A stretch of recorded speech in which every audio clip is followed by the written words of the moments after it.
We are live. We are live. We are live. Ooh, there we go. Hold on. Let me put it here. We are live. New Year's. Happy New Year. What's up, y'all? What's up? We back. New Year's is officially here. Hey, New Year's is kind of going by quick. I'm not even going to lie to you. It's January 6th. No, it's the 5th, actually. Sorry. Screen's a little dirty. I need to wipe it down a little bit like I'm a little bruisey. But already starting up in 2026 is crazy. Hey, yo, right? But yeah, like it's kind of crazy that we're already on the 5th of January early in this New Year's. Good morning, everybody. We're going to let everybody trickle in a little bit. Good morning to everybody. How are y'all feeling out here? How's everybody's New Year's? Have you guys gotten off of the New Year's resolution this early, or are y'all still going strong? That's the question. Oh, that's the question. How are y'all doing? What was your New Year's resolution? Let's start off with that. Oh, I want to eat healthier, be more consistent. Okay, big C's. Healthier, consistent, move more, and like movement. Like you doing salsa dances, or you? What do you mean by move? Yeah, salsa. I want to work out more. Was that me that did that? No, I didn't. Oh, I'm like, what's going on, bro? Yeah, I like the hand clap. There you go. There you go, Ashten. Get your sound effect game up. All right, dog. I see you. It's actually in the thingy. They have like a pack of sounds. So I was like, you know. Oh, wow. Okay. But you know, when we start working out, it's going to be kind of crazy. Yeah. That's how my heart going to be feeling on the thing. Oh, I see what you're doing. Okay. I get it. I get it now. What's your New Year's resolution? Man, I think my New Year's resolution is actually starting today. Being a little bit more consistent. I got to get the workout game going. And yeah, a lot of new content coming up. So that's what my New Year's resolution is. Start dropping a lot of the content and clipping the content. A lot more clips. So oh man, the clips is crazy. Yeah, I actually met the girl that does Jaylen's clippings, like the clip outs for the stuff. She's a wizard. Where did you meet her at? In the suite. When we saw Dash, I met her in the suite. Oh, she does all the clips. Okay. Shout out to Jaylen Brown Clips. Jaylen Brown Clips. We did like 2 collabs with them, and Jaylen getting it moving with his live stream. So shout out to them. We're gonna let some people trickle in a little bit more, but let's get into it. You guys already know what time it is.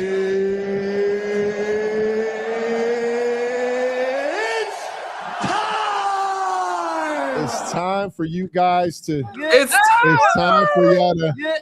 It's time for y'all to. It's time for y'all to get up. It's 8 a.m. on the west. It's 11 a.m. on the east. Good morning to Gene-Ma. Gian. Yeah, we're going to have to call you Gian, my boy. You look. Gian Mark. Hey, that was a little tough to read. Hold on, let me make sure I get to my TikTok gang too, because I'm not on there. Let me make sure I get to the TikTok game. But good morning. I am your co-host, Jordan Richard. We got my other co-host, Ashten Gooden. She has no Christmas tree. No tree. It's down. You did that on purpose. You did that on purpose. The Christmas tree was there 2 days ago when I pulled up. I'm not going to lie to you. I feel like it went, well, no. Mom was like, you need to take it down. But your mom be hating. Sometimes you got to leave the Christmas tree up. You got to have a little bit of Christmas lights. You know what I'm saying? How long are you supposed, like, how long is it standard wise to leave your Christmas tree up? I would have left my Christmas tree up another month. I'm not even going to lie to you. Yeah, because you're sick. I might have left it up for All-Star. I'm not going to lie to you. I'm going to be real with you. That's actually crazy. Noah, what's the deal? Oh. What is the deal? What's going on? What's going on, Noah? I don't know if you in LA, but you might be building a Noah's Ark with how much rain we've had over here these last few days. I'm not gonna lie to you. We've had a lot of rain, Noah, out here. Is that who I think it is? Oh my God! Oh my God! Oh man, is it cold outside? You still cold world every day, twice on Sundays. Facts. All right, so we got to do the check-in. It's New Year's, January 5th. What's the record looking like right now? Man, last time I told you it was 90, like TJ Watt. This week we're gonna go to the new year 1-0, 10-0. You know what I'm talking about? Tell him. We gotta keep it 100. You know what I'm saying? Always keep it 100. Yeah, you gotta keep it 100. 10-0. Hey yo, all I gotta say is 100. Hey, facts. How was your New Year's, bro? How's everything going? How is the weather too on your side of town? You know what I'm saying? I was just telling Noah that he could build a Noah's Ark over here because it's raining heavy over here right now. OD, not gonna lie. Man, so far the New Year's been great. Spend a lot of time with the family. The weather's been great. It's not snowing, just a little bit cold, but it's no snow. It hasn't rained or anything like that. So it's been great so far. No complaint. Didn't do too much, staying in the house, watched some movies. Me and wife got this show we watching. I think it's called what's that show called? The Diplomat on Netflix, which is fire. The Diplomat. So that's what we was doing for New Year's, taking it easy. I think someone told me about that. Yeah, you got to send me that. You need a reminder. I'm gonna send it to you off air. I'm gonna send it to you. I'm not gonna lie to you guys. Yesterday I saw Avatar. Amazing movie. How is it? Amazing movie. Hey, just a warning, y'all. I'm not gonna give y'all no spoiler. It's 3 hours. Wasn't it 3 hours last time? Hey, bro, yes, it was long last time. Yeah. Not showing 3 hours, but it is elite. Boy, oh my God. Bro, the whole time I'm like, hold on. I looked up at the clock because I had to go to the Lakers. Ashten called me. I'm like, it's 5:30. I got to the movie at 1:50, dog. Yeah, I was like, are you going to the game? Bro, I ended up making it to the game on time, but hey, tough. But now let's get into it.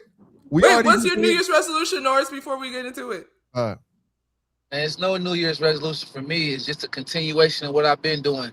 Healthy lifestyle. Health is wealth. Dang. You think you're better than us, Norris, huh? You think you're better than us?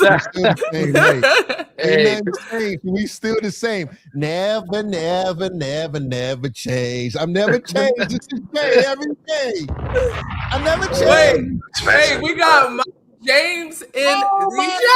Oh my God. Is that Mike James? Is that Mike James in the chat? Mike James. Oh my Mike James. Who Mike James? Oh my gosh. Yo, Mike, it's kind of funny. We was just talking about this. We was like, yo, we got to get him on the show. Let him talk his talk, man, and talk NBA, whatever, bro. Because honestly, you one of the most funny dudes I know, dog, and you keep it 1,000 wow, just like Norris does. I ain't even gonna lie. Hey, 1,000. Hey, for sure. Mike, we got to get you on the show. We got to turn it. Hey, with me and him on the show, y'all be thinking I be throwing flames. Hey, y'all might have to get a fire truck in this mug. Right. Yeah, we doing live streams, bro. What time is it over there, too, by the way, bro? Man, here we go. Oh, my gosh. Here we go again. I'm shy. Yeah, all right. Yeah, okay, Mike. All right. Yeah, there ain't nothing to be shy about, bro. First off, he is not that shy. Y'all about to say he ain't shy. Right. First topic that we're going to talk about today, honestly, gotta be MPJ. Oh. Hey, yo, son. Hey, yo, I honestly forgot that they were playing against the Nuggets, by the way. Yo, My man came in like 007, dog. He said, yo, we going to let the shots fly. Whoever gets hit, gets hit. I got the golden gun today, dog. I'm not going to lie to you. My boy went out with a bang. 27 points, 11 rebounds, 5 assists. Number one, he's averaging 26 points, 7.6 rebounds, 3.4 assists. Is Denver regretting trading the man? No, they're not right now. They're not healthy. 4 of their 5 starters is out, so they're not healthy right now. But I don't think they regret. I don't think they regret it though. I mean, you will never know that answer until you get to playoffs. It's gonna take them a year or two before they make that evaluation. Like, dang, did we regret this or not? But I don't think they can say that right now. It's too early, and they hurt. They banged up. Because if the Joker and Jamal Murray healthy, man, they don't need much. When those two is healthy. The best duo in the league, when they healthy, they don't need that much with Aaron Gordon. Yeah. I mean, I'm going to be real.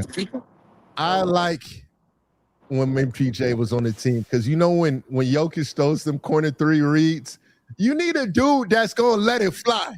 You already know, like, as soon as it touches hands, it's up. So, like, that's why it's tough for me, but they got Tim Hardaway, and I've always said it. Denver needs to play Tim Hardaway a lot more. He's been hooping, actually, as of late. He's been really hooping for them. But you need that dude that has unreal confidence that when he passes it, you're like, yo, Jay, we got to run it to the right side the next time because if you throw it to that left side, it's going up. You need one of them guys to play with Jokic. So, hey, but and he's 6'10". So you got he's 6'10", Joker 6'10", and Gordon is 6'10". So your front line is tall and athletic. So that did make him special. The fact that not only is he a shooter, he's 6'10" with it. So on defense and the offensive rebounding and defensive rebounding, he could play a part. Yeah. What in terms of MPJ averaging 26? Did you see that? Is the question. I knew he was going to shoot it enough to, I didn't know how efficient he would be, but I did know that he was going to be more aggressive. And I'm going to be honest with you. The only reason why he was like a third wheel is because of his back injury. People forget when he was in high school, he was the #1 player in the world at his age. So the fact that he's healthy, he's showing that, that projection was correct. So I'm not that surprised because he's healthy. And so his projection was just exactly where he's at. He don't have that back injury. This is what we saw him being when he came into the league. Yeah.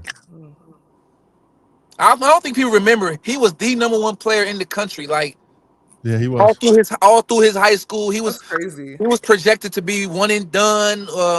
If it wasn't for the rule, he probably would have came straight out of high school. Like, he was highly, highly rated as an amateur, in high school.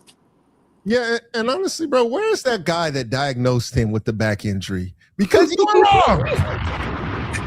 You told us the truth. Oh my God. Bro, you told us that he would not be playing basketball in 4 to 5 years. All these people passed up on him. The Clips could have had Shea and MPJ.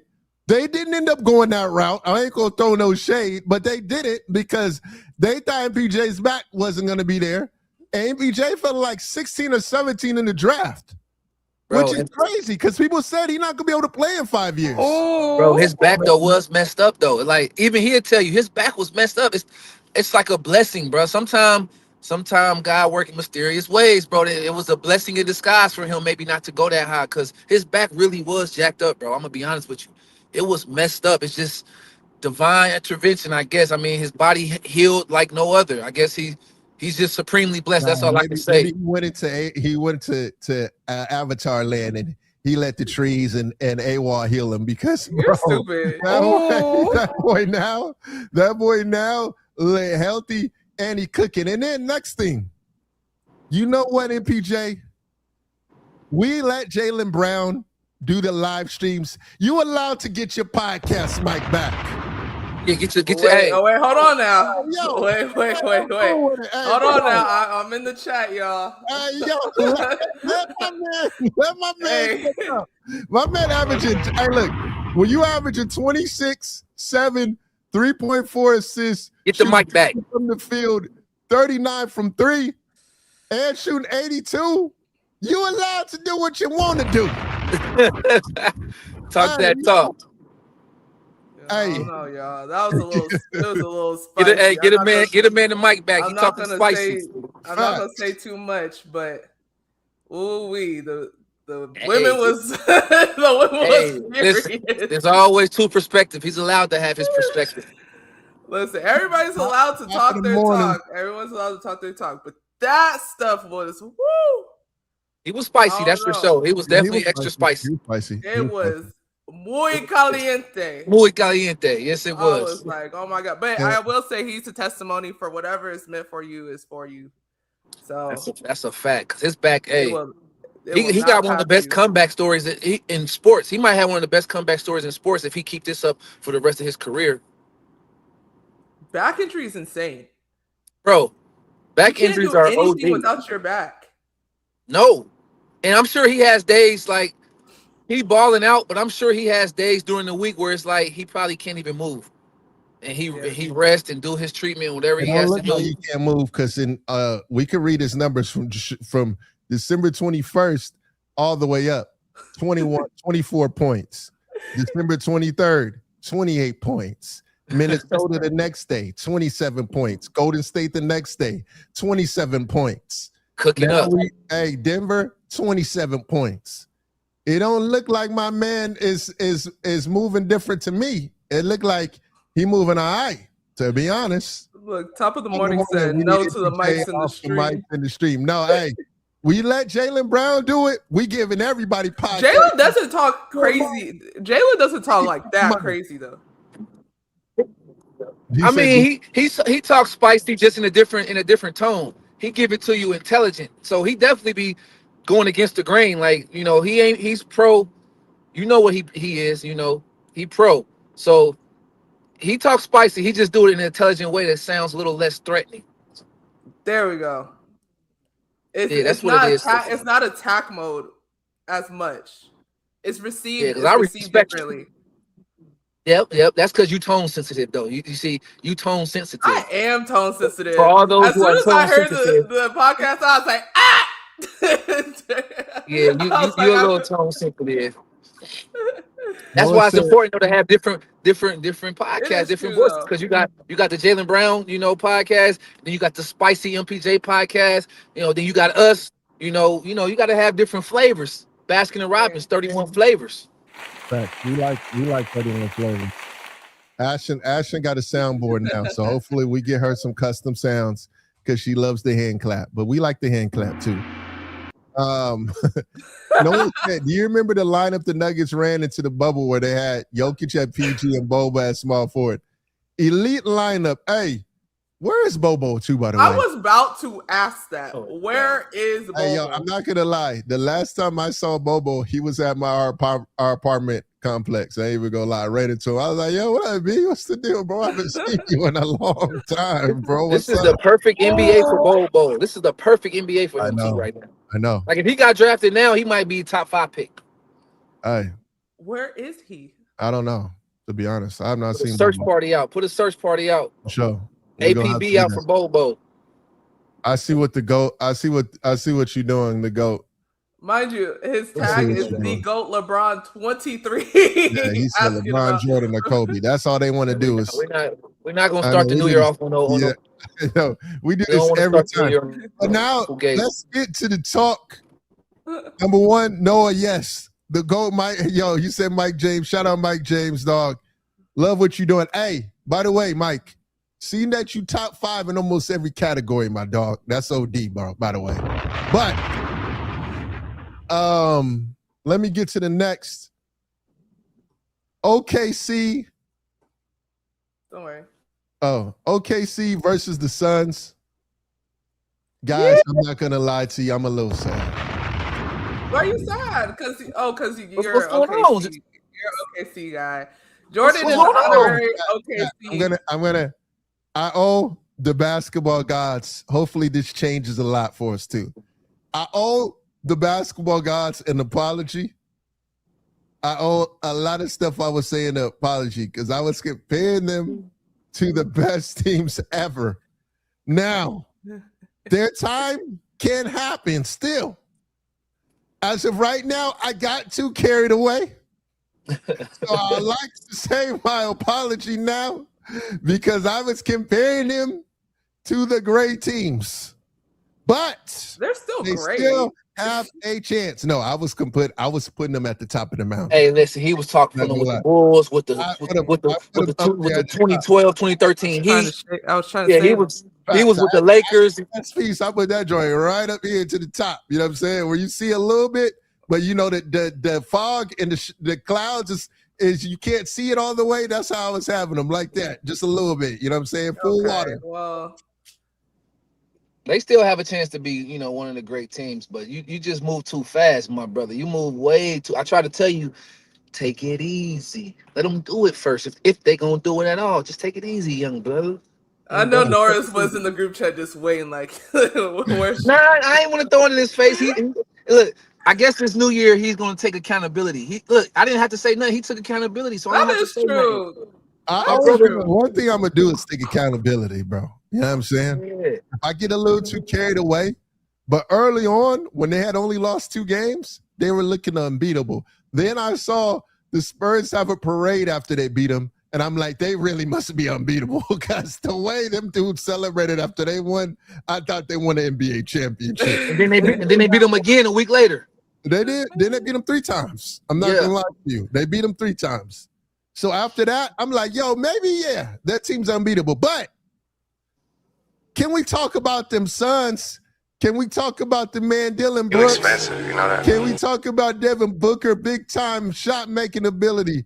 Can we talk about Colin Gillespie? Can we talk about Marco Williams? Can we talk about Coach Otto, first year head coach? That boy over there baking. The Suns, yes, sir. That aura back, and I like it. I'm not gonna lie to you. I'm with it. I think it's the culture, man. I think it's the culture, the culture of being competitive. When you brought over Dylan Brooks, you brought over a culture setter that says, "Hey, we're gonna compete in a certain way." And I think D Book, you know, he gonna always kind of put up his numbers, but I think he kind of feeding off that energy that Dylan is bringing over. I think everybody is. When they see a guy out there competing at that level, you can't leave him out there by himself. You got to match that energy, and they matching all that energy. And then the coach, the first year head coach, man, I don't know what he's telling those guys. I don't know what he's saying to them, but there's buy-in. Level of buy-in, but I know there's a heavy level of buy-in to what he's saying, and they believe in it. And when everybody believes and you compete at that level, you always have a chance in the NBA, especially this NBA. Yeah, I agree with that. What you mean we got a collab? What legend you talking about, bro? Let us know. What was you gonna say, Ash? No, I just thought the game was over. Then D Book just is so nonchalant with it, with the game winner. I was like, oh my god, D Book got some elite game winners. I was like, D Book is so cold. He didn't even smile. He didn't crack a smile. He was just like, I do this for real. That's what he do. That's the starting shooting guard on Team USA. That's what he do. Hey, I'm not gonna lie.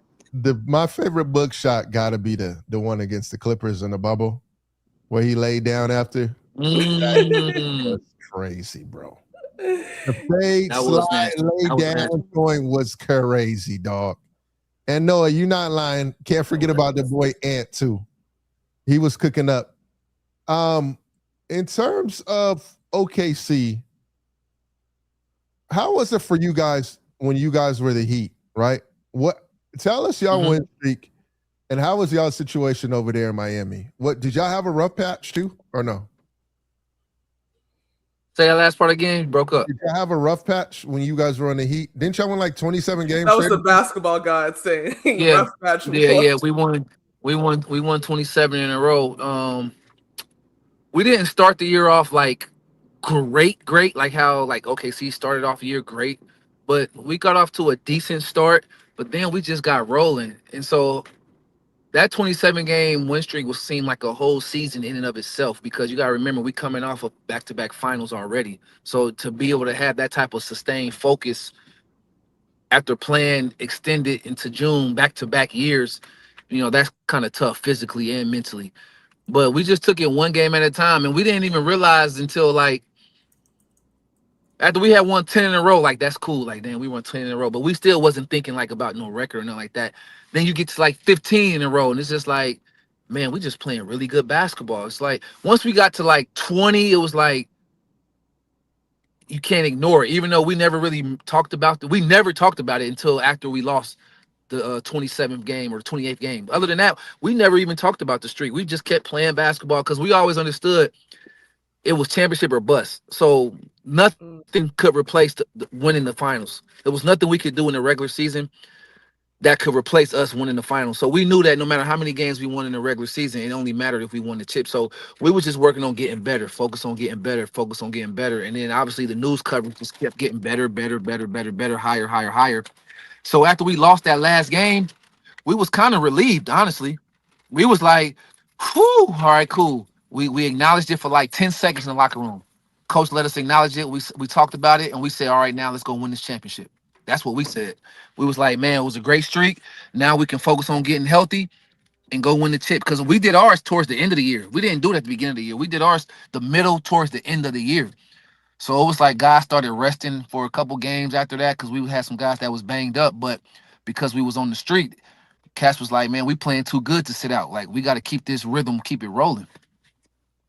Man, that's crazy, dog. Actually, that's actually kind of really fire. In terms of being that hot at the end of the year, because I forgot it was at the end of the year, right? Uh-huh. And then when you guys did lose that, where y'all like, hey, yo, we about to win another chip. Because when you get that hot at the end of the year, that's the best time to get hot, to be honest with you. At the end you want to be playing your best. Exactly. And then you take that loss, because it is a relief. You get that one loss, you're like, all right, cool, we got a loss. Now we know what that feels like, but it ain't going to happen again. And we're going to just start rolling through. Was that y'all same situation too or no? Yeah, so it was some guys that, let's say if we wasn't on the streak, it's some guys that probably would have rested a little bit more. It was guys playing through injuries that they didn't necessarily have to, but because we done won 15 in a row, we done won 20 in a row, it's like, bro, we playing too good. We got to keep this up. And once we got to 20, 23, 24 wins in a row, 25 in a row, it's like, okay, we're getting close to that Laker record. That 30, I think it was 34 straight games. It was like now we getting interviewed, people asking us about the streak. Even though we didn't talk about it as a group, the media is talking about it. So guys are like, I'm playing. Everybody like, no, we gonna be, if we gonna make history, I want to make sure I'm playing in this part of history. And so guys was playing through sore knees and ankles and tight soreness in the back, like all type of stuff. But that's like we wanted to play. And once we lost, it was like, okay, we got a few days, or maybe we had maybe a week or maybe a few days before we could start getting ready for playoffs. It was like, all right, guys who need to rest. Like, since we don't have the record, it don't matter. I don't like to say it don't matter if you lose, but like the last couple games of the season, we already had our seeding where we was gonna be at. It was like, all right, let's get healthy so we can go into the playoffs healthy. Noah said, what type of timing was LeBron on in that Eastern Conference Finals against the Celtics? He was in the zone. It was just like what he looked like. Y'all saw the look. That was the first and only time he ever was like that. Normally he's like an easygoing guy. Even in the back of the locker room, he listened to his music. He might crack a smile every now and then. He's easygoing.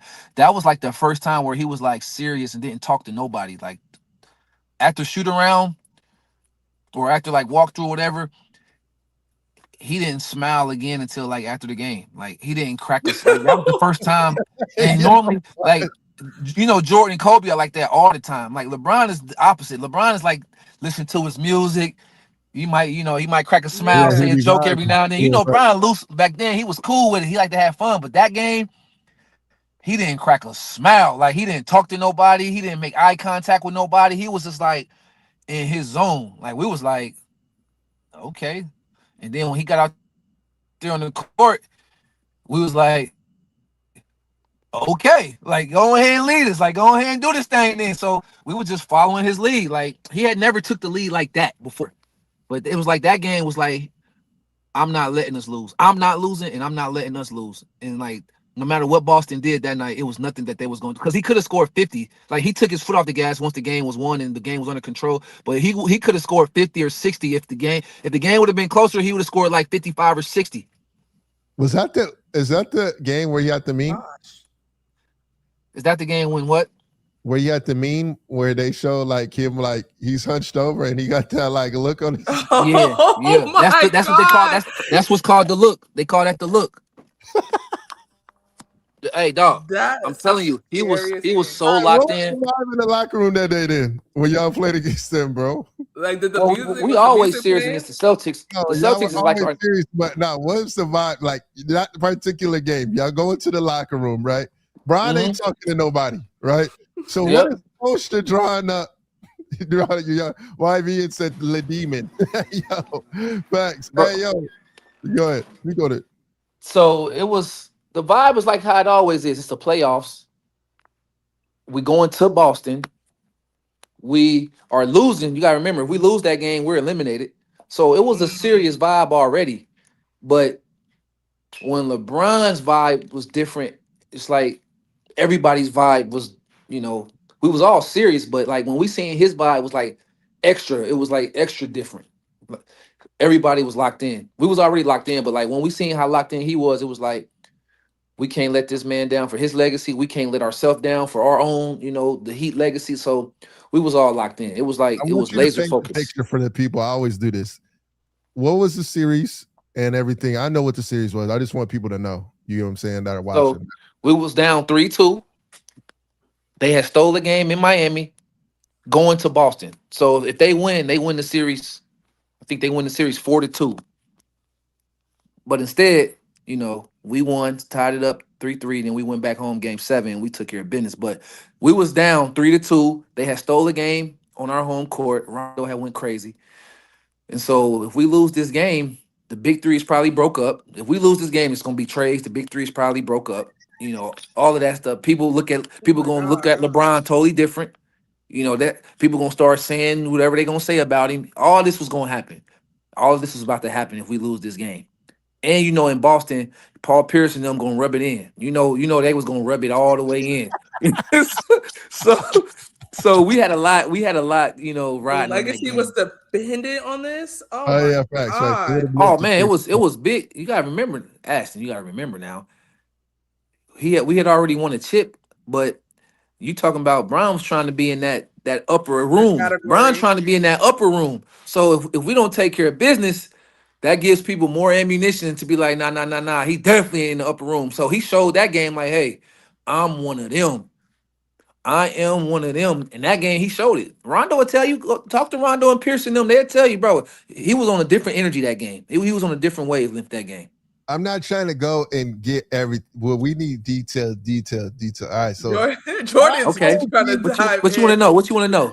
OD is Paul Pierce, bro. Trash talk Oh, wise. Oh my God, he's top tier to me, bro. oh no, no, no, no, no. Strange When you sidestep. People don't give him enough credit. They talk about James Harden. When you talk about the sidestep and the step back, please mention Paul Pierce in the conversation, please. also you want a Monday education. All right, cool. Yeah, Let's educate the people. Let's educate the people. First of all, Paul Pierce is one of the best offensive players to ever play this game. I know he be saying crazy stuff, but in reality, he's one of the most complete scorers to ever play. He can score at the rim. He could dunk on people. He got mid-range game, post-up game, and he shoot threes and free throws. So he's a complete offensive player. So let's just clear the air. He's one of the best ever on offense. But his trash talk is also top tier. When you think about the glove, and you think about Larry Bird, and you think about Michael Jordan, all that trash talk, Paul Pierce is one of the top when you start talking that trash. Him and LeVar Arrington, he was talking to LeVar Arrington, looking him in his eyes in the playoffs against Indiana, talking to him, looking at him, and hit the dagger three right in his face while he was talking to him. Like, this is the type of trash talk how elite Paul Pierce was. Now, his sidestep, he had one of the coldest hesitation sidestep threes in the league. It was before James Harden sidestep. It was before the modern day sidestep that we see now. Paul Pierce had the hang dribble, sidestep three, and he would also do it for game. He was clutch with it. Just go do your research on Paul Pierce for those who don't know. He's elite when it comes to offense. He had plenty of great duels against your favorite players, against Kobe, against Bron, against D Wade, against T Mac, against AI. He had plenty of duels where he was going, bucket for bucket with some of the best players ever. So Paul Pierce is one of them ones when it comes to offense. in the series against them in Boston, How tough was it guarding him? Because I don't think people realize when you play out of the elbow, you cannot really send a double team right there. If you send a double team, he gonna pass out of it and it's bang bang because he had them shooters around him. Bang bang. Yeah, right. So how tough was it? Like, what was the game plan in terms of guarding him when he gets to like the elbow in the mid range, like anywhere in the nail extended in that area? Well, it depends who the closest guy to him is, because you really can't help unless Rondo was close by. You really couldn't help, and even then you couldn't help because Rondo was a dynamic cutter, and then he could catch it and make the right pass. So, and Ray Allen, who's the best shooter ever at the time, was on the other side with Garnett in the short corner. So if you did double team and he shot the ball or passed the ball, Garnett was going to clean up on L six. It was going to be an offensive rebound or alley oop. So you had to play him 1-on-1 and can live with a contested jumper. Their offense was so stressful because they had Ray Allen coming off one side, because this is back when they ran sets. So you had Ray Allen coming off a down screen on one side with Paul Pierce and KG running the action on the other side with Rondo having the ball in the middle. So you have to contain Rondo. You got the best shooter ever coming off on one side with two of the other best players ever, with Paul Pierce and Garnett on the other side. So there's no low man, there's no help. So you just have to pick your poison. It was very stressful playing against Boston.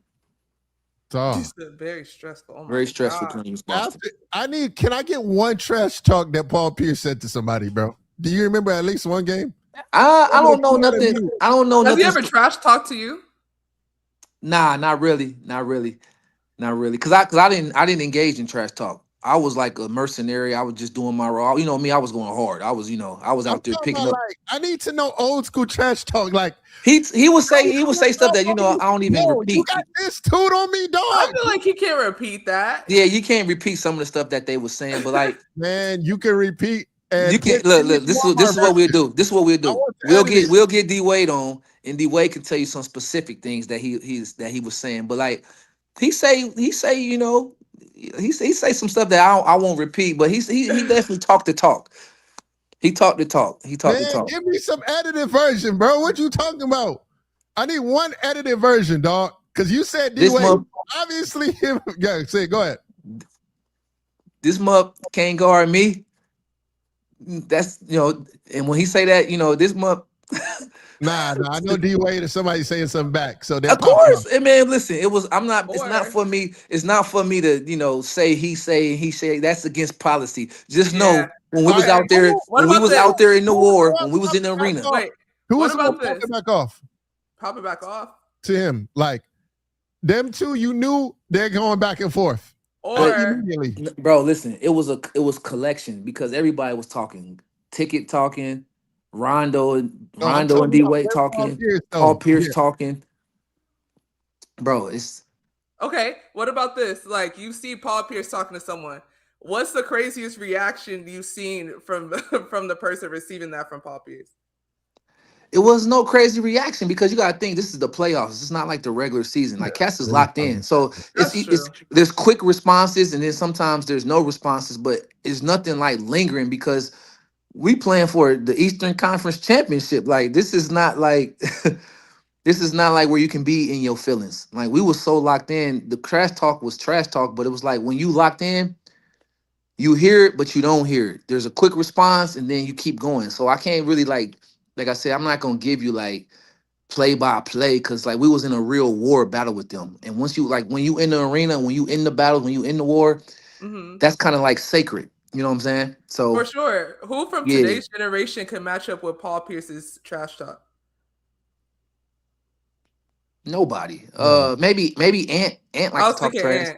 Maybe Ant, but no, like Paul Pierce and them was like, you gotta think those old school dudes was unedited with it.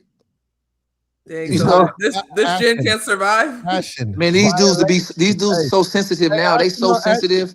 Go look up Blood, Sweat, and Tears. Just go look at that up. Yeah. Oh, Dylan Brooks. They said Dylan Brooks, young goat. He might be able to. He can do it. He'll be good in that. Yeah, he might be able to. But listen, y'all gotta remember, the whole era was brought up on trash talk. You gotta remember these guys that are in the NBA now. Most of these guys grew up suburbs. A lot of them grew up, playing a different way. Our era grew up playing street ball. So the trash talk in AAU is different than street ball trash talk. Most of the dudes that was in the league then grew up playing street ball. So street ball Full trash talk is Inglewood not the talk. same as AAU Full trash talk. Inglewood. Yep. Full I'm Inglewood. Full screaming. Inglewood talk too. Yeah, and just think, he was just one. Paul Pierce was just one of the dudes that talked trash in the era. I mean, it was a bunch of dudes that talk filthy. You know what I mean? Like straight, can't even repeat type of trash talk. What would Rondo say? Will Rondo say some stuff? Yeah, Rondo said some stuff, man. You have to go. Hey, I'm not like I said. I'm not gonna say what they were saying. We gonna wait. Hey, yo, when Rondo, we get Rondo and them boys on, bro, for sure. We gotta definitely talk to them. We gonna. Oh man, do you guys remember NBA Street? That's kind of reminds me of. How? They didn't talk trash on NBA Street. So look, this is the league. You used to play it.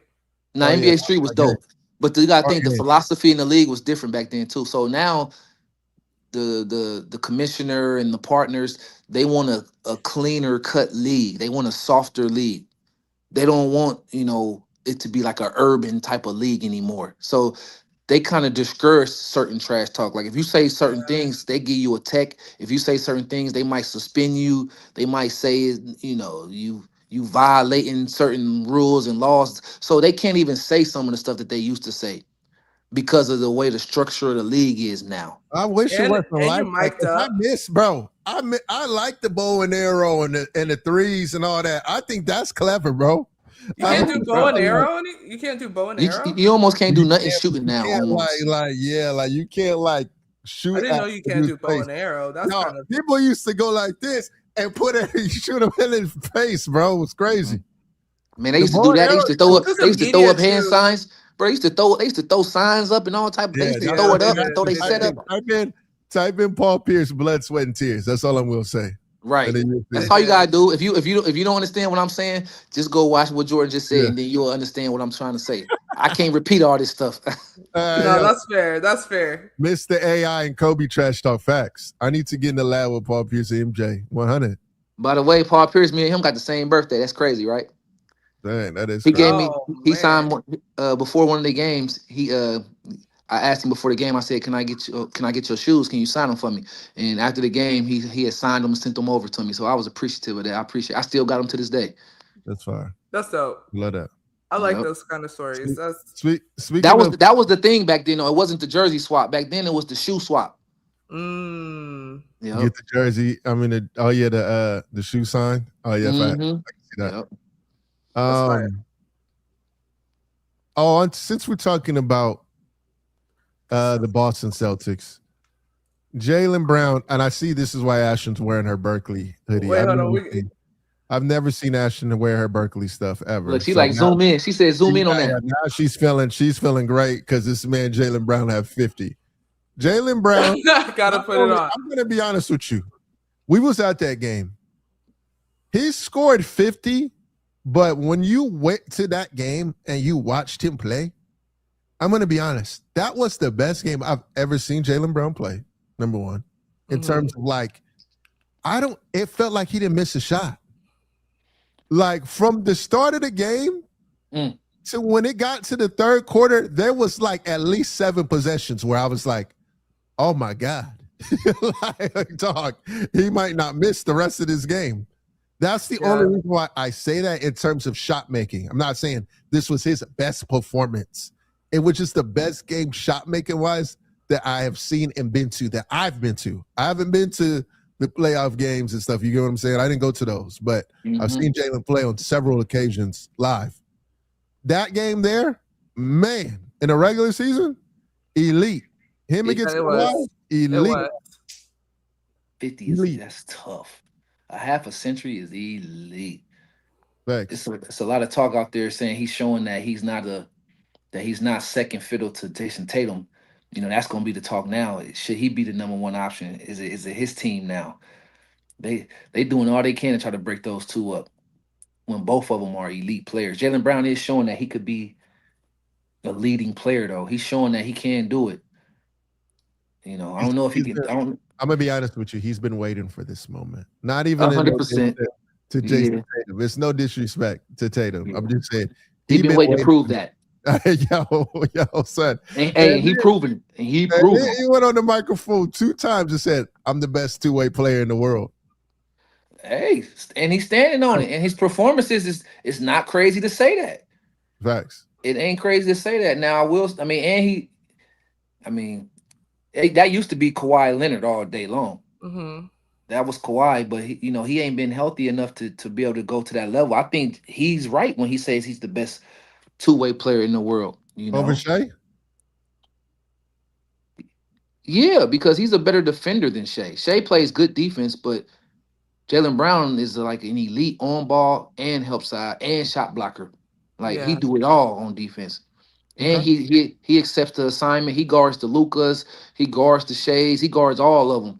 And then he turn around and he get close to 30 on his own. You know what I mean? Yeah. No, it said it was looking like I was watching Jordan in 2026, the way he goes to the pull-up. And he was Why do you guys feel like he doesn't get the credit that he deserves? Because he don't have the all NBAs. Jason Tatum has 4 or 5 first team all NBAs on his team. That's his teammate. Jason Tatum has all the Boston scoring records. Jason Tatum got all the Boston scoring records, got all the records in Boston. He's ever since Larry Bird. If you look at Larry Bird's name in the record books, the person either above him or right below him is Jason Tatum. So that's why he doesn't get the recognition that he deserves. But he's starting to, because he got the chip. He got the Finals MVP, the Eastern Conference Finals MVP. So, and this year he's going to make an All NBA team probably if he keeps playing like he's playing now and Boston finishes high in the East, he's going to finally make that first or second team All NBA. He might have one second team already, if I'm not mistaken, or one third team, but he hasn't had a first team or a second team All NBA consistently enough. And I think this year he's going to finally get that. Yeah. In terms of live streaming, love it. Number one, he did do some salsa dances the night before. Good. When it comes to the live stream, right? Because I do like the live stream. My thing is this, though. Do you see everybody having a platform where they can live stream, or only the max players can do it? Because I feel like the moment in this hater culture, because we got a lot of haters, the moment you have a whatever game, they're going to be like, he needs to get off the live stream. You get what I'm saying? Yeah. Jaylen can do that. Finals MVP, won an NBA championship. Biggest contract in league history at the time. Kyrie, he can do that. You get what I'm saying? But to the other kids, do you see a realm where players can live stream and still not be reprimanded for live streaming, and they don't play good the next day? Oh. Well, guess what? Guys are already live streaming. They don't all have their own show, but guys are already live streaming, bro. Even role players. It's just that they're not getting, either their numbers are not as high or they're not as famous yet. But guys are already live streaming. So that's the world we live in. We live in the streaming world. People stream more than they watch TV.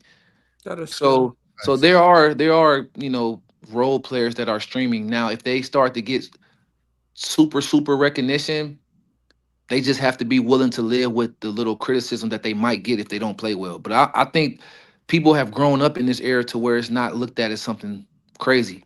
I mean, for us, we lived in both eras to where we've seen players not do it and we've seen players do it. But these young players, this has been all they've known. A lot of these guys have been streaming since streaming has been a thing. So it's actually I would be surprised to find out players don't stream.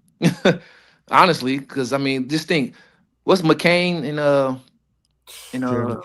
he's a huge star. You know that? Yeah.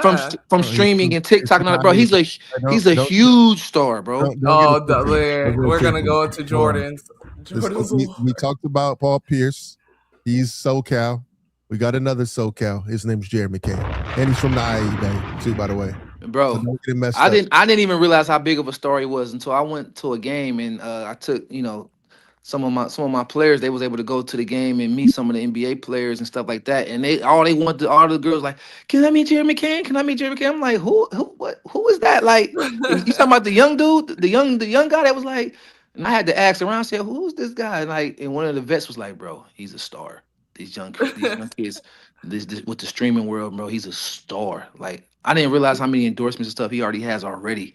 Yeah. So yeah, we already live in that world, Jay. The role players and people are already streaming. It's just that the notoriety is different because Jaylen Brown's on a different level.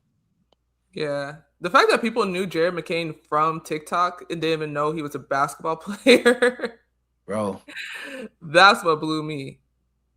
That's what blew me. But I really do like the wave that Jaylen's on. I feel like it's able to see his personal side and his thoughts right away. And it's just like he's doing probably everything that he'll normally want to do. He just has somebody showing it. Yeah, exactly. And we need guys like Jaylen Brown because he's very woke, if you know what I mean. Yeah, I know. He's very woke, yeah, and we need athletes. We need athletes that are woke and that are intelligent because not all the athletes are just jocks. Some of them are jocks that are also intelligent, and the ones that are intelligent, they need to be highlighted. And so I'm happy that he has that platform because he's one of the most intelligent athletes we have in all the professional sports. Yeah. I did have a question because he did mention in post game about having a game every other day for the rest of the month. How is that playing wise? Because you have no control over the schedule. Do you think there are too many NBA games? Or what are your thoughts about that? He didn't say anything towards it. He just mentioned that, that's what's happening. I don't think that they play too many games. Everybody has been playing 82 since, for forever. And these guys don't even play as many back-to-back. We used to play back-to-backs or back-to-back-to-backs. Like we're 3 games in 4 nights. Like, so these guys are not having to do that. So I don't have any, any real sympathy. Do you feel like, do you feel like this new era in terms of when you're playing gets a lot more perks with the back-to-back? People are more conscious of they get like a long all-star break. Yeah, they get a lot of perks, man. They get the cup. They get the cup break too. I'm like, bro, when I was starting to think about it, I'm like, yo, back in the day, bro, them dudes got no breaks, bro. To be honest. And never complained about it. So that's why when I hear people complain about the amount of games or games in short period of time, I have no sympathy for them because that's what we signed up for. But 2, there was eras where they was playing 3 games in a row on commercial flights.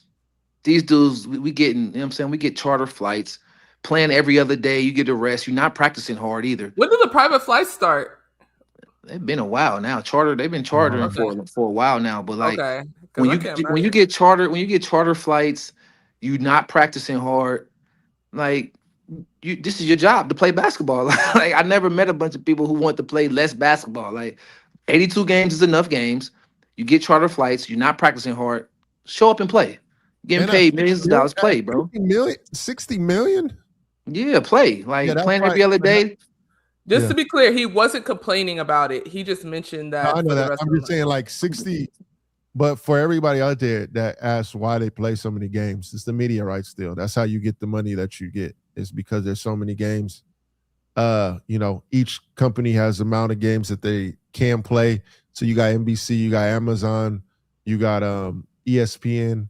They all show, games at different times and they're paying for that. And then you also got China, why we call it the CBA, who has the rights. And what they got going on in China is crazy, to be honest with you. Yeah. That should be its own conversation. We'll have somebody from China come in here actually, because I think that'd be dope. We've been playing 82 for the longest though. And we've been playing and we got better technology, better travel, better recovery. Let's play ball, play basketball. This is what you love to do. This is what we do. Great question from YVN. How he wants to know how intense were the practices for you guys? Did y'all practice crazy during that time or no? We did.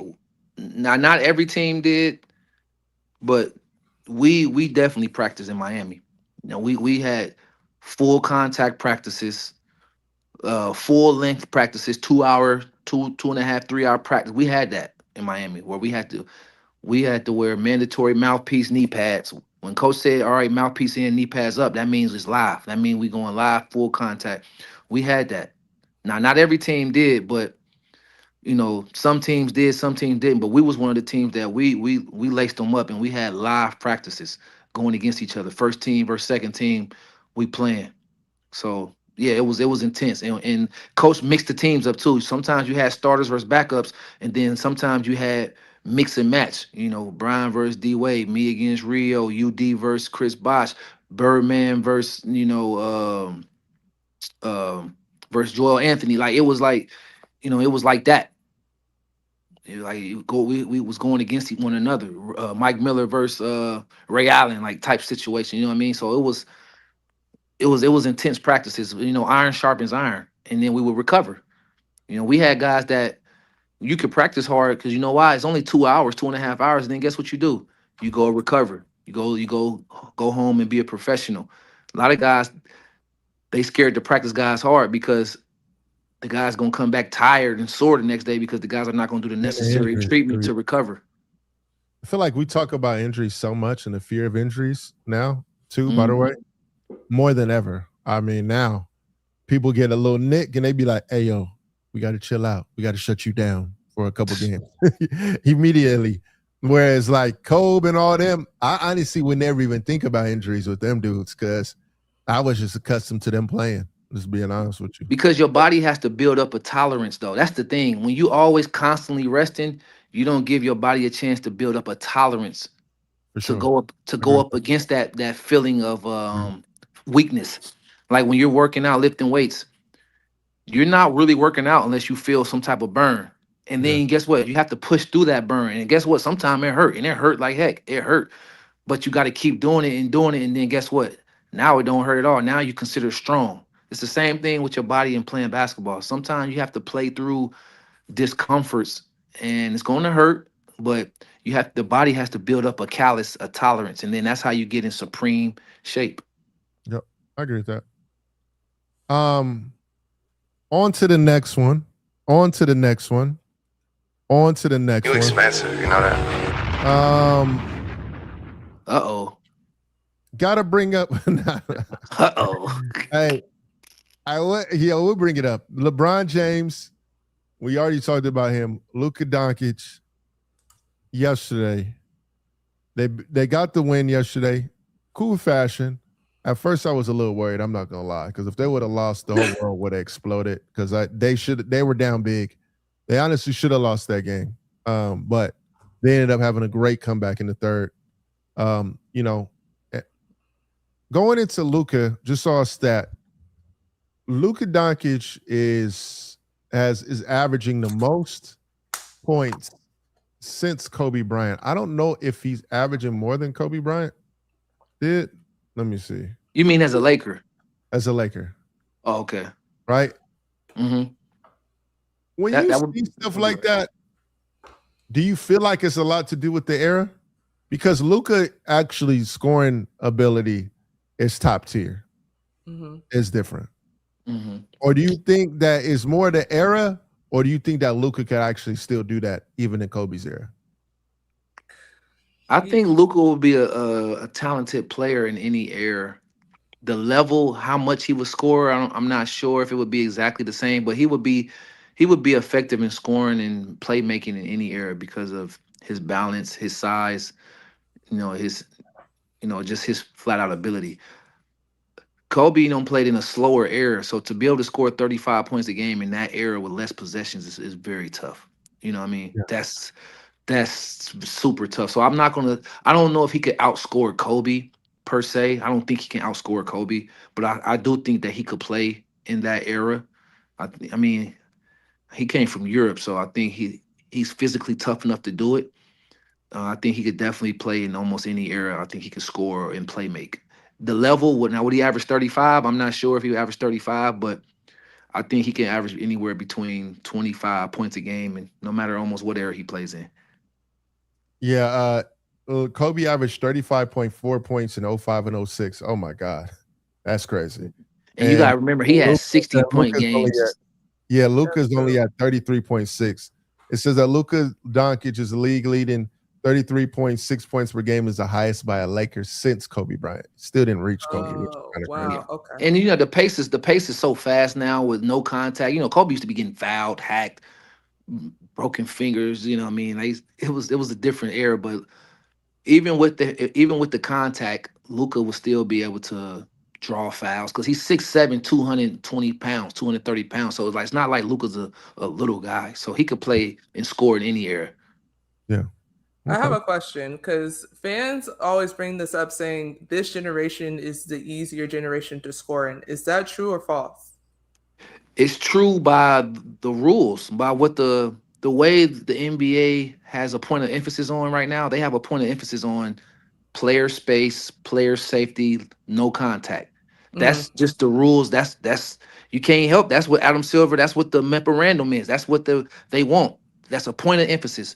No contact, player movement, player space, player health. So just by definition, it's easier to score because the offensive guy is at such an advantage. You can't touch him. Literally, you can't. You can't touch him. It'd be hard for me to watch regular. Man, you can't. And if they do a hard foul, they always looking at the monitor as if it was like a flagrant 2. Like, so yes, it's easier to score just by definition of the rules. It's I easy. forgot about that because on the closeout now, Ash, because of the Kawhi Leonard Zaza Pachulia incident, they changed the closeout. Back you can't even close out. Would close out crazy hard. There was no landing. Now that I think about it, bro, I can only imagine during that time. Oh my gosh, bro, listen, like Kobe or Jordan could have almost tore their ankle apart, bro. But I feel like are there more injuries now than compared to back in the day? So I'm confused. Probably. That's why to me it don't make sense to have all these rules and guys are still getting hurt anyway. Like, it don't make sense to me. But yeah, it's easier to score nowadays just by definition of just by the rules. And you gotta think philosophy is easier. Guys who are bad shooters get to shoot 6 threes a game. Just because of philosophy. Back in the day, the best shooter on the team, like Ray Allen, might have only shot 3 or 4 threes a game. And he was the best shooter ever. I know, facts. Reggie Miller and them used to shoot 3 or 4 threes. 10 threes. Oh my God. Yeah, that's what I mean. If Mike Miller could shoot 7 or 8 threes a game, well, how many points will he average? Even guys backups like myself, it's backup point guards now that get 7 or 8 threes in a game, and they're not nowhere near the best shooter on the team. Wow. I mean, so it's definitely easier to score just by philosophy, just because of the philosophy of coaches and the philosophy of the rules of the league. With that being said, do you think the scoring record could be broken? Not in our. I don't think in our lifetime, meaning like the next 30 years. I don't think it's going to be broken because like you have to play. First of all, a guy has to want to play that long. I don't know no player that's going to be that rich that's going to want to play until they're 40. You have to really. You're going to have to really want to play. Like, I mean, you got to remember now, guys are going to be making 70, 80 million moving forward. Like Wemby is going to be making like 75 million a year. Oh my God. Like, I don't so think, is he going to want to play that long? Making it to where I don't think anyone's going to be able to pass it. I mean, it'll happen eventually, just not in our lifetime. I mean, just like Oscar Robinson's triple-double record. It was 50 years, half a century before that record was broken. It gets passed is if they add a 4 and 5 point line. I don't see 5 point line. I'm just saying, I don't see it. Norris, he played a lot. Like, it's like John Stockton's for me, bro. They played so many games.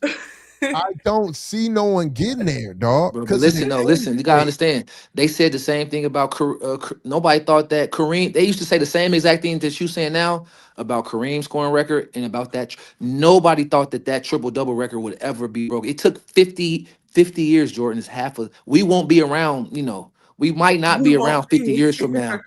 You know what I mean? Like, so in our lifetime, it won't be broken, but it might be broken later on. You know, 60 years, 70. You never know. Like. Nobody thought the Kareem record was going to be broken. They got to play from high school down. That's all right, bro. You never know. That's so hard, bro.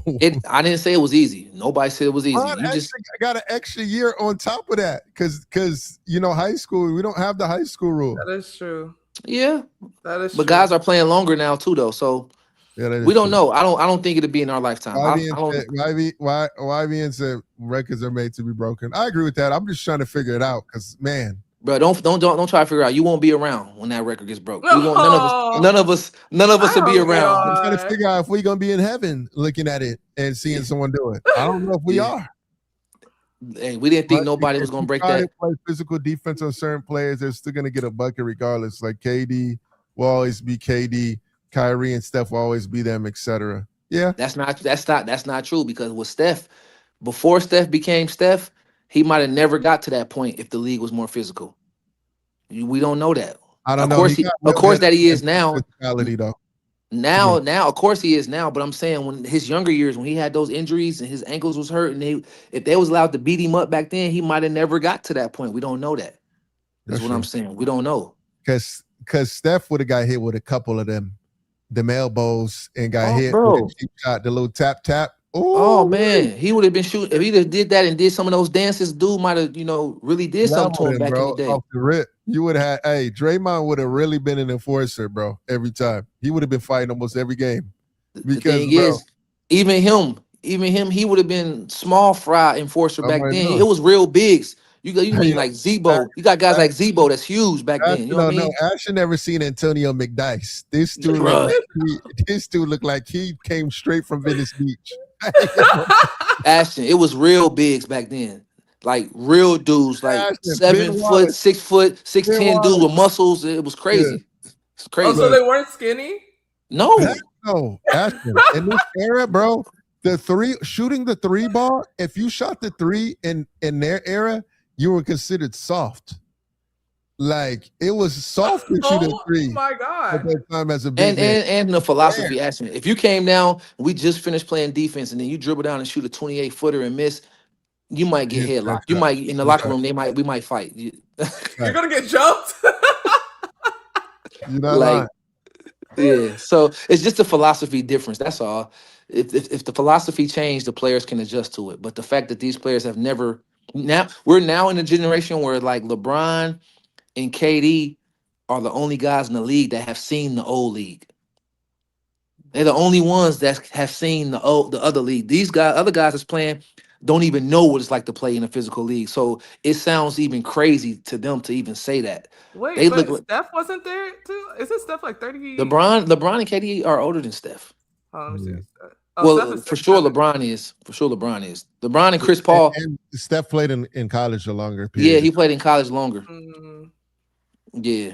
The Lakers started Gasol and buying them 2 7-footers at the four. Yeah, I agree, but Yeah. I feel like now, just being honest, I feel like now in this era, Paul Gasol will get way more praise than he did in that era, because a lot of times Laker fans complain like, oh, he's soft because he shoots the three, plays more finesse.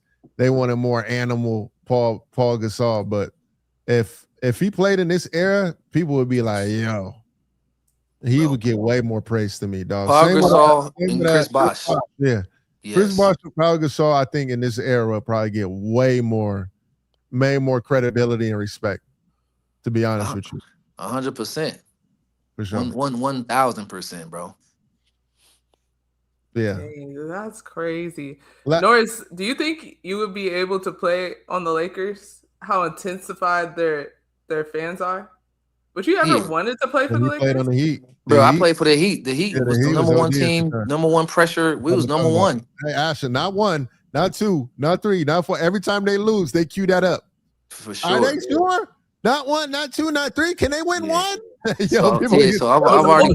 How was the media like for you back then? Was it crazier? Did you guys win before that? Norris or no? I'm talking about when you came in. That was LeBron's first year when they lost to Dallas, right? No, when I came the year after I came right after they lost to Dallas. He hadn't won a chip yet with Nope, he hadn't won one yet.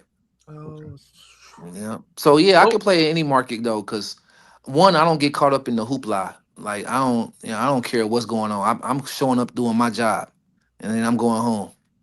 That's fair. That's fair. Yeah, and then playing in Miami at the time, we was the number one sports team in the world. Literally, like everywhere we went, it was lights, camera, action. It was, I mean, anything that we did, win, lose, or draw, anything we did was gonna go viral. So, I mean, I got that experience, and it's kind of probably why I am how I am now. Like I love my privacy. I love being able to, work hard and then go home and not have to worry about, people. TMZ showing up, watching everything, because anything you did back then for the Heat, if you did the wrong thing, it was gonna show up on some type of media platform. Yeah. Norris, when did you realize you were famous? I never really looked at myself as being famous because I was on a team with people who were more famous. But like I knew it was different when I couldn't even go like to convenience stores without being like noticed or people asking for like my picture or autograph. Like when I went left Miami, because I always knew like in Miami everybody know who we was. But when I would leave and go to other places and people knew me, that's when I knew I was like, dang, this is a different level. Cause like I would go home and we would go to the grocery store late at night. That's back when Walmart was open 24 hours. We would go late at night just so that I can like, just so I could go with my family and do normal stuff without people like bombarding us. Like, cause during the daytime, if we went Yeah. somewhere, it was like everybody to stop and be staring. And you don't want your family to, I can deal with it, but they didn't, my family didn't sign up for it. You know what I mean? Like, I don't want people walking up to me or groups of people walking up to me and my sister and my mom, my little cousins is around. Like, that's not even like cool Yeah. to me. So, yeah, that's when I realized it was at a different level. Now I go to different cities, DC, Atlanta, New York, and people like flat top, cold train, cold train. Like, so I never thought I was famous, but I knew playing for that team, it was a different level. Dang. Cause those Young dudes Goat. is ultra famous. Like Brian and D Wade and them are famous Yeah. to me. To me, they're famous to me.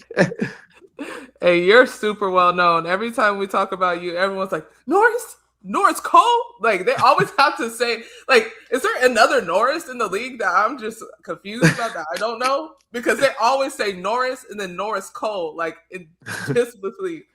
I appreciate that though. I appreciate that I was known for like, doing well, doing my job, So I do Yeah, appreciate the notoriety. I ain't gonna lie, I do appreciate that. that's fire. I Young just Goat said, oh, go ahead, Jay. now go ahead. What did Young Go say? Is that why Heat culture is so strict because it's easy to get lost in the sauce in the city life of Miami off the A- court? Absolutely. That's exactly one of the reasons why. You would go down there, you will forget that you got a job to do. It's you go to practice for 2 hours, and after that, you got a full day of anything you want to get into down there. So yeah, that's one of the reasons why they got to keep it strict. Dang. This is what I pictured in terms of Norris going to the mall. Looking like my dog Gerald, bro, from Hey Arnold, my dog with that flat top. Yeah, you ain't going nowhere. That boy ain't going nowhere, bro. If Norris played against the Clippers, they would for sure have that on the wall. Guys, for sure. That would be in the wall for sure with the clip. But Kyle Rusi said, do you guys still think Kawhi ain't at the table? He was here at the table talk. Well, first off, what table? Yo, first off, don't say you guys. Okay, he said he still think Kawhi ain't at the table. I think he was talking to Norris. Put respect on mine. He must be talking to Norris. What table? That's a good table we talking about? What table? You can't be talking about the Jordan table or the Kobe table.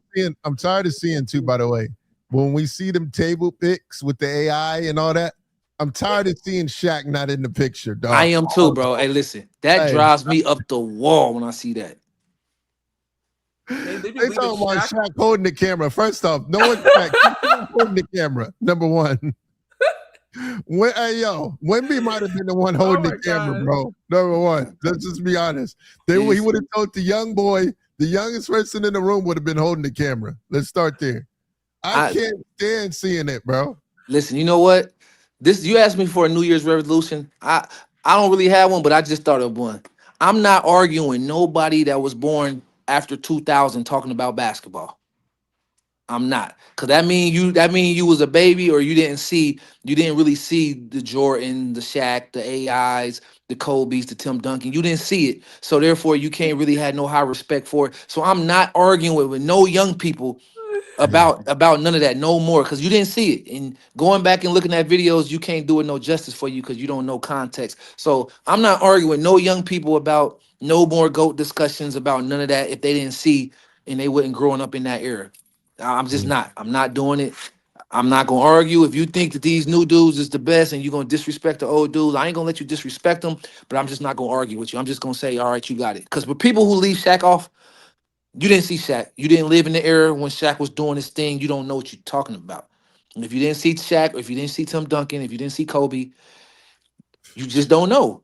Like for y'all who putting all these new dudes ahead of them, you just don't know. You didn't see it, and so because you didn't see it, you can't appreciate it. So I'm not arguing with you. You Facts. too young. You too young. You a YN, and unks and OGs and triple OGs don't argue with YNs. Yeah, yo, facts. Hey, amen to that one. Hey, so we're not gonna get top button Norris Doom, no doom, more. doom, doom, doom, doom, doom. I'm only gonna do top button if I hear disrespect. If they have a reasonable answer, I'll just listen to it, even though I'm gonna disagree. If I hear disrespect, I got to button up to the top. Hey Jordan, if I hear disrespect, then I gotta go top turnbuckle. Yeah, I'm weak. Top turnbuckle. Frog splash. Frog splash. Like the Hardy brothers. Facts. Frog splash. What is wrong with you two? Swanton bomb that. Swanton bomb. Facts. 100%. This must be WWE talk. Your old teammate. We talked about it a million times. We're going to talk about it 1,000,001. We're going to talk about it 1,000,002, 3, 4, 5. Denny has to get what is it? Denny has to get Denny has to get most improved. Let's start there, guys. He had 10 assists last night. Hold on. Let me go to what he did last night. Let's start there. Then I'm gonna get to the other one. And then we'll answer your question, Monty. Here we go. Oh, wait. All right. Yesterday, against the San Antonio Spurs, Denny had 29 points, 10 assists, and 10 rebounds in that game. Right? Not only does he do that, then this season, he's averaging 27.7 points. Last season, he averaged 16 points and only 3 assists. This season, he's averaging 25 points and 7 assists. Bro, that is a significant jump. And what he's doing has been incredible. I ain't even gonna lie. He has been baking. And he's shooting 46 from the field, like 36 from 3, like solid numbers, decent numbers. And he D'ing up too. He guarding other teams' best players sometimes too. I'm watching him take on these matchups. I'm watching him. Yeah, Denny been hooping, dog. Shout out to Denny, man. Improved. It's looking like it. To jump up almost 10 points and to jump up almost 4 assists in the same year, it's tough. Can't lie to you. So, hey, Denny is looking like most improved right now for me, dog. Just being Yala Maccabi. Yala Maccabi. Yeah, Yala Maccabi Tel Aviv. Shout out to that. Mani said, and Pooh said, oh, okay. Pooh said, all right. So Mani said, who is the best female player you have ever seen play? Pooh said, first off, shout out to both of y'all in here because Unrivaled starts today, by the way. So we got the female hoopers in the game. But, Shell Miller or Diana Taurasi. So listen, I've never seen Miller. I'm going Cheryl. I heard Cheryl Miller's the best, and from watching her highlights, she's probably the best. But I didn't get to see her play like live because there was no W. But so I'm gonna say she's the best ever, probably Cheryl Miller. But other than her, because I didn't get to see her play on TV or nothing like that, the best female player I've ever seen, like actually seen play, is Candace Parker, Maya Moore, and Asia. Is Lisa Leslie in there? And then close, I seen them, but I didn't think that she was as good as Candace Parker. I'm gonna be honest. I don't know if nobody had the skills that Candace had. Candace had guard skills and could post up and could coast to coast dunk in the game. Had fadeaways, had wiggle like she went to the Kobe school. She went to the Michael Jordan Kobe school. Like she had that mid post work. So she's at the table. She's in the Michael Jordan Kobe school for sure. She's in that school for sure. In the school, okay. Yep, and Maya Moore was also one of the best I've ever seen. I've never seen nobody win like her. She won at every level, dominated at every level. And then I seen Asia, like Asia's the modern She's the ultimate player of the modern era. Like Asia's OD. But I'm gonna be honest with you all, and people might not like it. From what I've seen with my own eyes, what I've seen Caitlin Clark do in college was crazy. I don't care what nobody say. What I seen Cece do, watching her, I watched her play a whole game. I watched her whole game multiple times. What I watched her do in college was OD. OD. It was crazy when I watched her. Like I know some people had how they feel about CC, whatever. When I saw it with my own eyes, I watched her, like I made sure I had to see what the hype was about. I watched her and I was like, let me see. I was just like being real strict on her too. I'm watching every little thing. I'm like, she one of the coldest I ever seen play. Dang. She cold. I want to Pooh, first off, great question. And Monty, great question. And Pooh, appreciate your input. I want to talk about the Cynthia Cooper thing for me, right? Number one, Pooh, my favorite player growing up because she had a street hood game was Nikki Teasley. That might go a lot of y'all above y'all heads. That went over their head, bro. That went over their head. Yeah, facts. They don't know who that is. But hey, crazy game, big guard, crazy. Played on the Sparks, elite.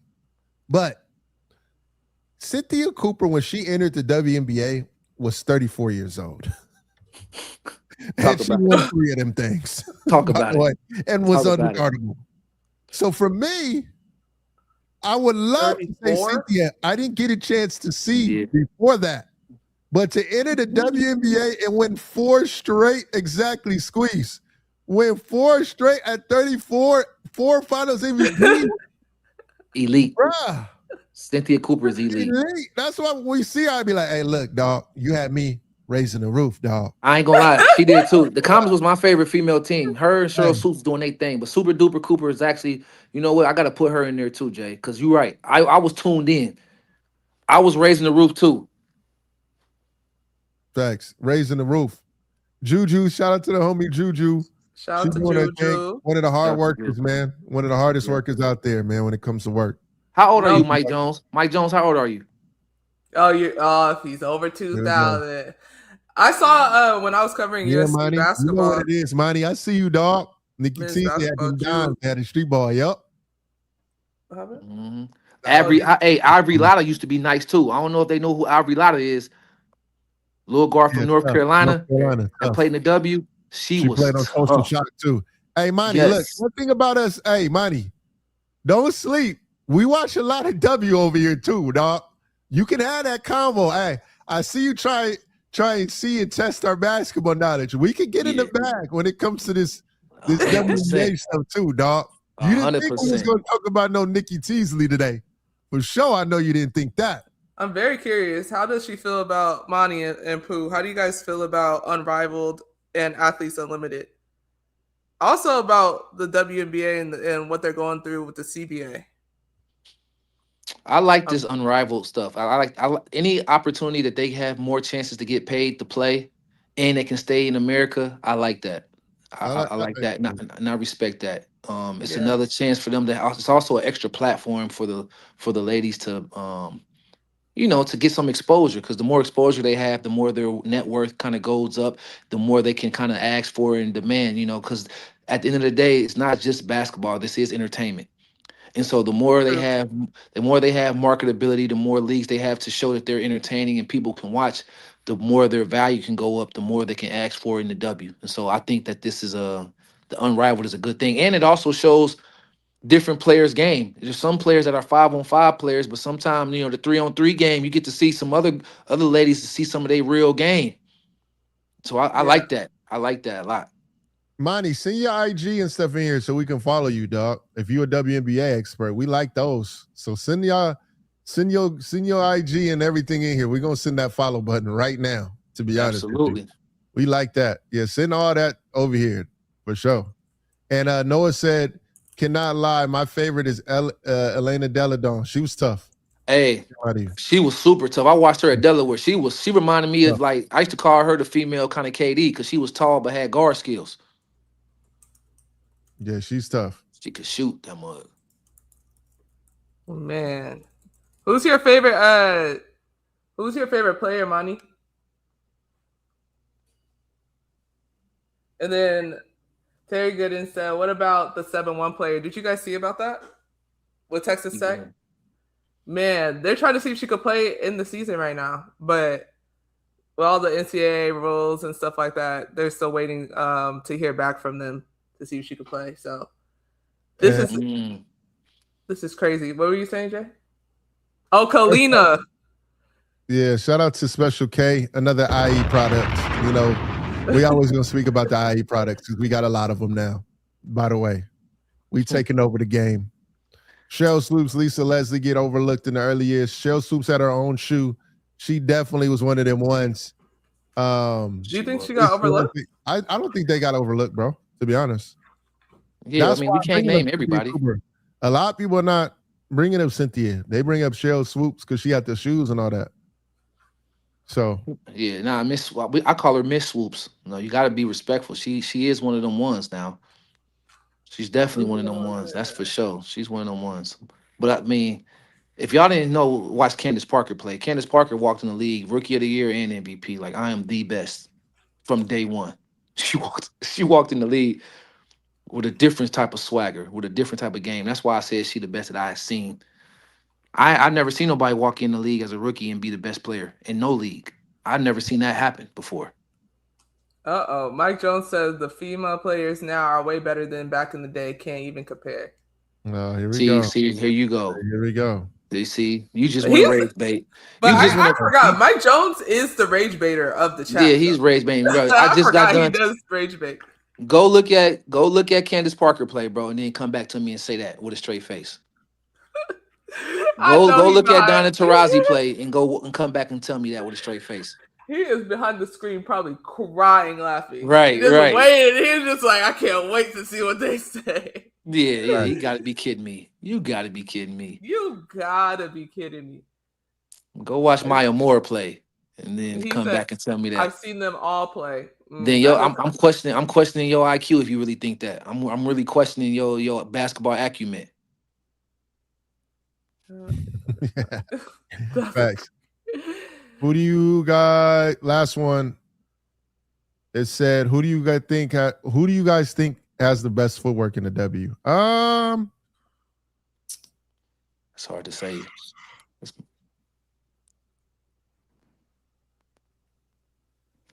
That's how I don't know who had the best footwork. I'm gonna say, but Asia though, what Asia be doing, what Asia got going on is,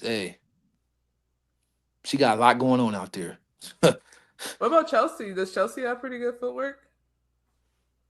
In your opinion, Chelsea Gray? I think if I'm going footwork, I might go. Enrique? Nah, I might go. Enrique's a guard more. I might go Paige. Paige got elite. She play in the post too. I like Paige a lot. Paige Becker. By the way, last thing on the WNBA. Shout out to Audie Crooks. She's had double figures in 80 straight games. Isn't she college? Yes. Audie Crooks has had double figures for 80 straight games. Yeah, that's crazy. She cooking. That's one from Iowa State, right? Yeah, Iowa State. Yeah. So I want to show love to that. She is frying. An elite one, by the way. She works very hard on her craft. I think you're gonna start to see more of the playmaking from her. And then the more and more she has more elite players around her in the W, people aren't gonna be able to help and double team her. It's gonna be cookbook. We just gotta stay healthy, dog. You gotta stay healthy. That's it. I'm you know what this era of basketball with Juju, Paige, and CC with Asia Wilson, those four, they kind of remind me of like, I know what because they all gonna be in one era. They kind of remind me of like Steph, Katie, Bron, and like Kobe, or Steph, Katie, Bron, and James Harden. Like four special players all in one era, and all of them are like kind of goats at what they do. Like CC remind me of Steph. Juju remind me of like, she play like almost like I don't want to disrespect, but she play almost like a Kobe type. Like she got mid-range face-up jabs, almost like she play like almost like a Kobe style, because Phil Handy work with her, so she got like a little Kobe, like Kyrie in her. Then Paige is so efficient, kind of like KD.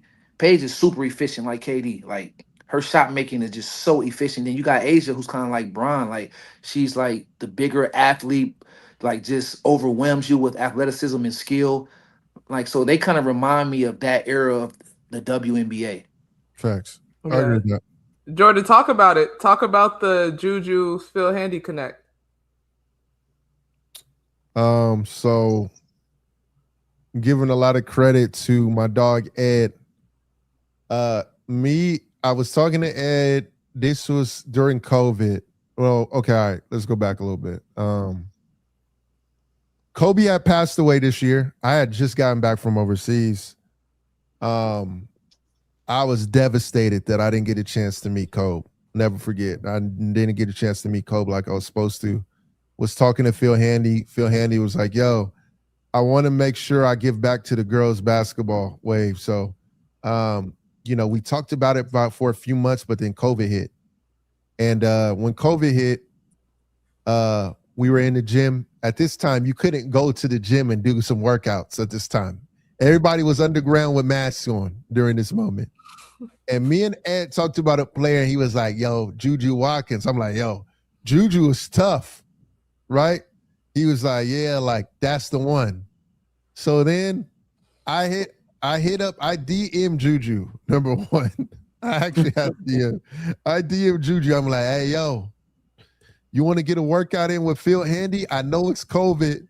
Like, do you want to get a workout in with Phil? Like, let's set it up. And she was like, man, I'll be honored to. Let's do it. So Moms comes in the DM, start talking back and forth. Mind you, no one's in the gym at this time. So we got to secretly do this at Sports Academy, right? We go to the gym. First time we see Juju, comes in with the bun. I'm not going to lie. Comes in with the bun, like normal. Gets the workout in. No lie. This ain't no cookie cutter story, no lie. The first 2 minutes, I walk up to Phil. I said, this is a WNBA player. And she's an ice player this time. I said, this girl is elite. And at this time, she was struggling throughout some of the work, but you could just tell, WNBA player, off the rip, right? What else was super dope about kind of the funny story about this is that shout out to Moms, Juju and her parents.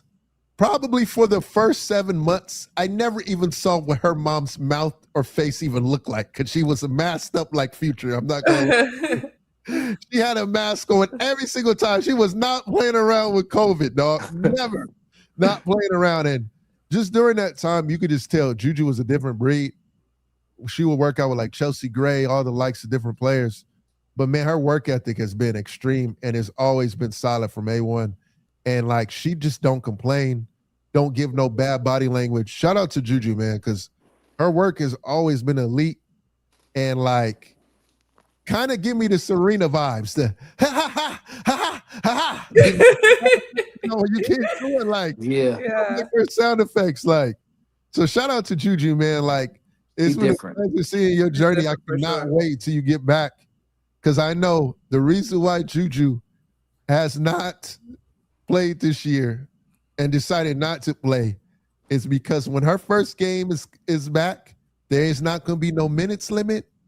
She going to come back like Dragon Ball Z. She going to take her robe off and it's going to be full business. Absolutely. We're going to get karate chopped, hit with all type. It might be 40 first game, just being honest. So and she don't have to rush back because, with NIL and she not in she's not like she could go to the W anyway. So why rush back? Yeah. Why rush back? Be yourself. Question, Kyrie said, last one about Phil Handy. Did he play basketball? Phil Handy played overseas several years. He won championships overseas with Phil, with Coach Nurse. That's why he always on Coach Nurse staff. Actually, kind of crazy. He won a title with Nick Nurse. Nick Nurse was his coach overseas in the same league as like London Lions in that league over there. I'm drawing a blank on what the actual league is called right now to this day. Also had a big presence in Australia too as well. Played at the University of Hawaii. And he is definitely a person you want to work out with. Number one is because your base playing off 2 feet, handle, he can fundamentals, bro. With you, he can see it when you make a mistake. right away. It's important that when you have a trainer that they can be able to correct you, you still be able to get through the work, but he can correct you and see what you're doing wrong. Because a lot of times I watch someone work out and they are doing it completely wrong, and out of respect, you just can't say nothing because I ain't going to come on your court and be like, hey, dog, you're doing the drill wrong. You just don't do it. So, yeah. And yes, Norris just met Michael Jordan. That's the last one. Yeah. Norris, but just say real quick your Michael Jordan story real quick and we'll end it. Yes. I met Michael Jordan when I worked out for the Bobcats, Charlotte Bobcats during my draft era, and Jordan happened to be at that workout. He came in at the end, and I got to shoot with him a little bit. We did it wasn't half court, so on the sideline we were shooting out of bounds, and I challenged him to a shot. We both shot it. We both missed, but his assistant was like, "You should have bet him. You should have said if he missed, you get a pair of shoes, or if you make it, you get an exclusive pair of shoes." He would have said yes for sure. And I missed out on my opportunity to get probably some free Jordans. But just the fact of meeting Mike was good enough for me. That was dope during my workout. And I killed during that workout too, by the way. I know that's right. Yeah. You just needed. Does MJ really glow like players say, like people say? Levitating. That's actually insane. You look fake, bro. It looked fake. He looked fake until you shake his hand and be like, "Oh, hey, man." That's why exclusivity matters. You can't let everybody have everything. So when they see you, it's like a Pokemon, like a Mewtwo or something, bro, where they like, oh my God, this guy's aura is just different, dog. It is. And last one for you, Mike. Do you feel like do we feel like an injury should hurt your draft stock? No. If you're talented enough, you got to draft them. And as you see, people, you talk about the NBA draft. No, if you get hurt, should it affect your draft stock? Yeah, it should. Depending on how far, like the seriousness of the injury, you can't just draft them and then they ain't gonna be available to you. Like Bonsa got hurt tomorrow, I'm still drafting AJ DeBonsa. Well, you might not be smart then, because Darren Peters been hurt, and there's been plenty of dudes. There's plenty of guys that's been hurt, and their draft stock failed because they was too hurt and it didn't work. And then you had the other side where, you don't draft the guy because he's unhealthy and then you miss out. So it's both parts, but it depends on the seriousness of the injury. True. And it depends on what mode your team is. If your team is in win now, you need dudes that's ready now. You don't need guys he got to sit out a year or 2 years because he's hurt. Like, nah, that should affect your draft stock, because there's other dudes that are ready that deserve that spot. If you're not ready, we don't have no control over that. Hey, draft the person that's ready. Now, if the injury is proven that they're going to be able to be themselves again, then it shouldn't. But that's not always the case. Some people get injured and they're not the same player that they once was, and they no longer should be the number one top pick if there's another person who's better than them and who's healthy. Like meniscus versus ACL, you know what I'm saying? Like Exactly. that's a big difference. Like sprained ankle versus broken ankle. Or torn Achilles. Or torn Achilles. You know what I mean? Yeah, I'm reconsidering a lot. That's what I'm saying. Yeah. Or not ACL. It's your second ACL. Maybe you got to the first one and you came back, and then you did it again. This is the second time. There's no way you might not be the same. And then there's a guy who don't have no injuries who's jumping out the gym ready to go, and you like, you know what? I'm sorry, I got to go with this one right here. He's healthy. He don't have no signs of injury. My team is in win right now mode. I'm taking the healthier one. Yeah, facts. I mean, sports is a doggy dog world though. It's not like it's not like moral. Like sports is is cutthroat. It's like it's not always morally right. That's why it's only a low percentage of people who can be in professional sports, because it sounds mean, like, dang, give him a chance, he hurt. And it sounds mean, but like this is the world we play in. If you hurt, hey, we gotta move on to the side. We hope you get better, but there's another person who's ready. You know what I mean? So that's the part of sports that's why it's not for everybody, because it's doggy dog world. Yeah, but at least you guys get a couple mil once you make it. Hey, in the real world, man, you lose your job, you're like, yo, I need assistance immediately. What? You're right about that. I'm like, that's a good stress. I would love that type of stress. What the heck? She said, I was like, someone please call 911. And y'all over here talking about my neck, my back, my neck and my back. I'm like, my neck, my back, and who gonna pay these bills? That's a fact. That's a fact. What? Oh my Mom, God. we'll tell the Shaq story. We'll show the Shaq story another episode. You have to say it next episode. Appreciate And you guys. Before we get off, I really want to emphasize everyone coming to YouTube, as YouTube really helps us with our growth. If you guys don't know, obviously we have our lovely co-host Norris Cole on our show, but behind the Swish Cultures brand, there's only 2 of us.